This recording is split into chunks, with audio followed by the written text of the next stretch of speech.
Day 83, March 24th. Today we're going to go through Joshua chapters 7 through 9, plus 1 Chronicles chapter 2, verse 7. But the Israelites were unfaithful in regard to the devoted things. Achan, son of Carmi, the son of Zimri, the son of Zerah, of the tribe of Judah, took some of them. So the Lord's anger burned against Israel. The son of Carmi, Achan, who brought trouble on Israel by violating the ban on taking devoted things. Now Joshua sent men from Jericho to Ai, which is near Beth-aven, to the east of Bethel, and told them, "Go up and spy out the region." So the men went up and spied out Ai.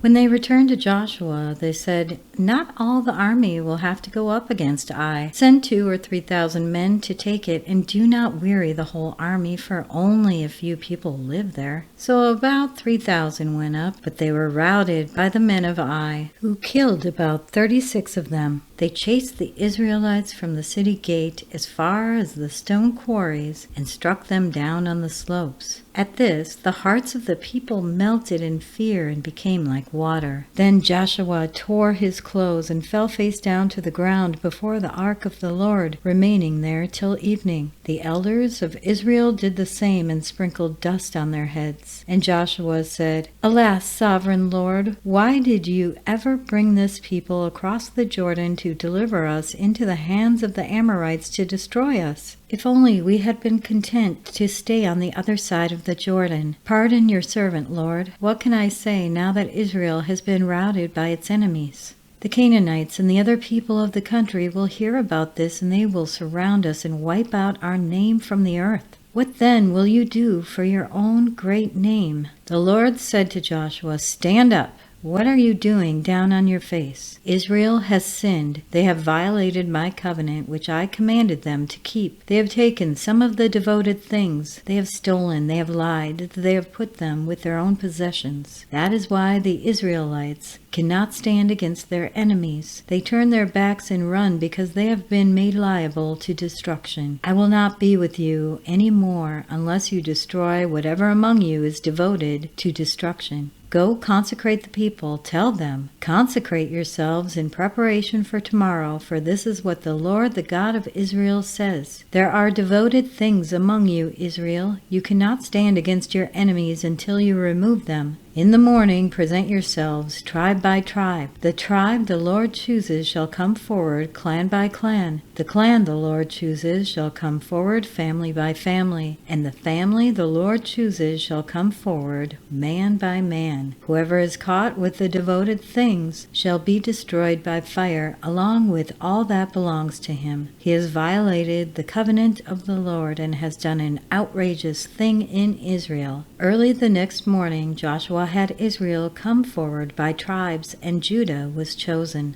The clans of Judah came forward, and the Zerahites were chosen. He had the clan of the Zerahites come forward by families, and Zimri was chosen. Joshua and his family came forward man by man, and Achan, son of Carmi, the son of Zimri, the son of Zerah, of the tribe of Judah, was chosen. Then Joshua said to Achan, "My son, give glory to the Lord, the God of Israel, and honor him. Tell me what you have done. Do not hide it from me." Achan replied, "It's true. I have sinned against the Lord, the God of Israel. This is what I have done. When I saw in the plunder a beautiful robe from Babylonia, 200 shekels of silver, and a bar of gold weighing 50 shekels, I covered them and took them. They are hidden in the ground inside my tent with the silver underneath." So Joshua sent messengers, and they ran to the tent, and there it was, hidden in his tent, with the silver underneath. They took the things from the tent, brought them to Joshua and all the Israelites, and spread them out before the Lord. Then Joshua, together with all Israel, took Achan, son of Zerah, the silver, the robe, the gold bar, his sons and daughters, his cattle, donkey, and sheep, his tent, and all that he had to the valley of Achor. Joshua said, "Why have you brought this trouble on us? The Lord will bring trouble on you today."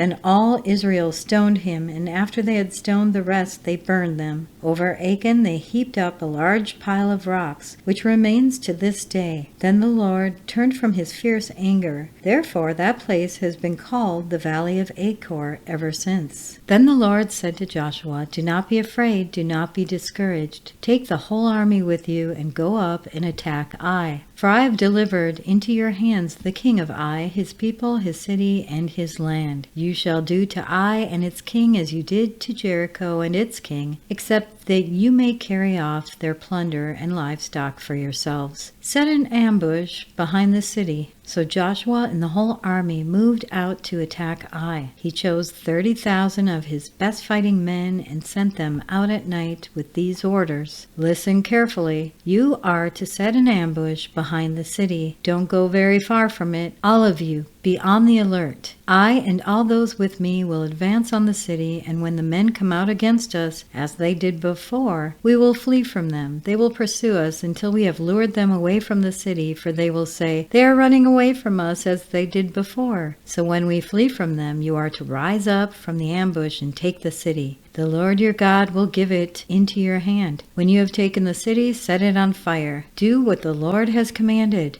See to it, you have my orders." Then Joshua sent them off, and they went to the place of ambush and lay in wait between Bethel and Ai to the west of Ai. But Joshua spent that night with the people. Early the next morning Joshua mustered his army, and he and the leaders of Israel marched before them to Ai. The entire force that was with him marched up and approached the city and arrived in front of it. They set camp north of Ai, with the valley between them and the city. Joshua had taken about 5,000 men and set them in ambush between Bethel and Ai to the west of the city. So the soldiers took up their positions with the main camp to the north of the city and the ambush to the west of it. That night Joshua went into the valley. When the king of Ai saw this, he and all the men of the city hurried out early in the morning to meet Israel in battle at a certain place overlooking the Arabah. But he did not know that the ambush had been set against him behind the city. Joshua and all Israel let themselves be driven back before them, and they fled toward the wilderness. All the men of Ai were called to pursue them, and they pursued Joshua and were lured away from the city. Not a man remained in Ai or Bethel who did not go after Israel. They left the city open and went in pursuit of Israel. Then the Lord said to Joshua, "Hold out toward Ai the javelin that is in your hand, for into your hand I will deliver the city." So Joshua held out toward the city the javelin that was in his hand. As soon as he did this, the men in the ambush rose quickly from their position and rushed forward. They entered the city and captured it and quickly set it on fire. The men of Ai looked back and saw the smoke of the city rising up into the sky, but they had no chance to escape in any direction. The Israelites, who had been fleeing toward the wilderness, had turned back against their pursuers. For when Joshua and all Israel saw that the ambush had taken the city and that smoke was going up from it, they turned around and attacked the men of Ai. Those in the ambush also came out of the city against them, so that they were caught in the middle, with Israelites on both sides. Israel cut them down, leaving them neither survivors nor fugitives. But they took the king of Ai alive and brought him to Joshua. When Israel had finished killing all the men of Ai in the fields and in the wilderness where they had chased them, and when every one of them had been put to the sword, all Israelites returned to Ai and killed those who were in it. 12,000 men and women fell that day, all the people of Ai, for Joshua did not draw back the hand that he held out his javelin until he had destroyed all who lived in Ai. But Israel did carry off for themselves the livestock and the plunder of this city, as the Lord had instructed Joshua. So Joshua burned Ai and made it a permanent heap of ruins, a desolate place to this day. He impaled the body of the king of Ai on a pole and left it there until evening. At sunset, Joshua ordered them to take the body from the pole and throw it down at the entrance of the city gate. And they raised a large pile of rocks over it, which remains to this day. Then Joshua built on Mount Ebal an altar to the Lord, the God of Israel, as Moses, the servant of the Lord, had commanded the Israelites. He built it according to what is written in the book of the law of Moses, an altar of uncut stones. bronze, on which no iron tool has been used. On it they offered to the Lord burnt offerings and sacrificed fellowship offerings. There, in the presence of the Israelites, Joshua wrote on stones a copy of the law of Moses. All the Israelites, with their elders, officials, and judges, were standing on both sides of the Ark of the Covenant of the Lord, facing the Levitical priests who carried it. Both the foreigners living among them and the native-born were there. Half of the people stood in front of Mount Gerizim, and half of them in front of Mount Ebal, as Moses, the servant of the Lord, had formerly commanded when he gave instructions to bless the people of Israel. Afterward, Joshua read all the words of the law, the blessings and the curses, just as it is written in the book of the law. There was not a word of all that Moses had commanded that Joshua did not read to the whole assembly of Israel, including the women and children and the foreigners who lived among them. Now when all the kings west of the Jordan heard about these things, the kings in the hill country, in the western foothills, and along the entire coast of the Mediterranean Sea, as far as Lebanon, the kings of the Hittites, Amorites, Canaanites, Perizzites, Hivites, and Jebusites, they came together to wage war against Joshua and Israel. However, when the people of Gibeon heard what Joshua had done to Jericho and Ai, they resorted to a ruse. They went as a delegation whose donkeys were loaded with worn-out sacks and old wineskins cracked and mended. They put worn and patched sandals on their feet and wore old clothes. All the bread of their food supply was dry and moldy. Then they went to Joshua in the camp at Gilgal and said to him and the Israelites, "We have come from a distant country. Make a treaty with us." The Israelites said to the Hivites, "But perhaps you live near us, so how can we make a treaty with you?" "We are your servants," they said to Joshua. But Joshua asked, "Who are you, and where did you come from?"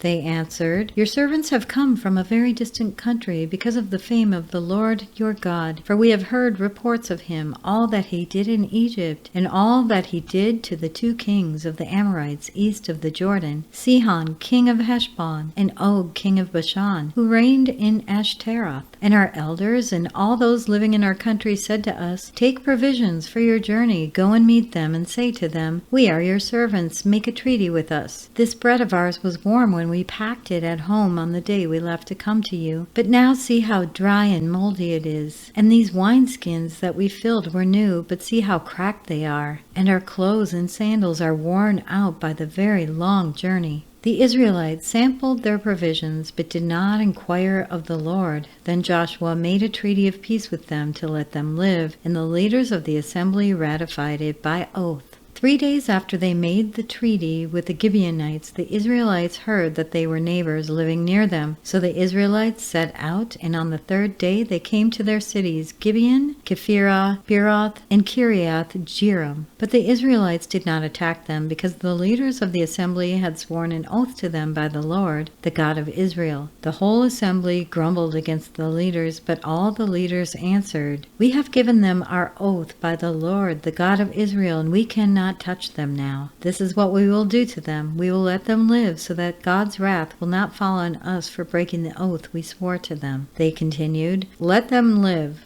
but let them be woodcutters and water carriers in the service of the whole assembly." So the leader's promise to them was kept. Then Joshua summoned the Gibeonites and said, "Why did you deceive us by saying we live a long way from you, while actually you live near us? You are now under a curse. You will never be released from service as woodcutters and water carriers for the house of my God." They answered Joshua, "Your servants were clearly told how the Lord your God had commanded his servant Moses to give you the whole land and to wipe out all its inhabitants from before you. So we feared for our lives because of you, and that is why we did this. We are now in your hands. Do to us whatever seems good and right to you." So Joshua saved them from the Israelites, and they did not kill them. That day he made the Gibeonites woodcutters and water carriers for the assembly, to provide for the needs of the altar of the Lord at the place the Lord would choose. And that is what they are to this day.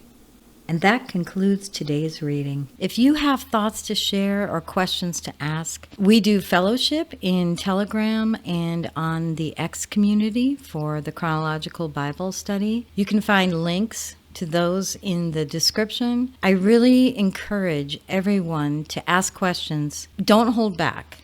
No question is silly or stupid, and we're all learning. We're learning together. We want to help each other. We want to build up that fellowship. Thank you so much for listening to today's reading, and we will be back tomorrow with our next one. Have a blessed day, my friends. While shepherds kept their watching o'er silent flocks by night, behold, throughout the heavens there shone a holy light. Go tell it on the mountain, over the hills and everywhere. Go tell it on the mountain that Jesus Christ is born.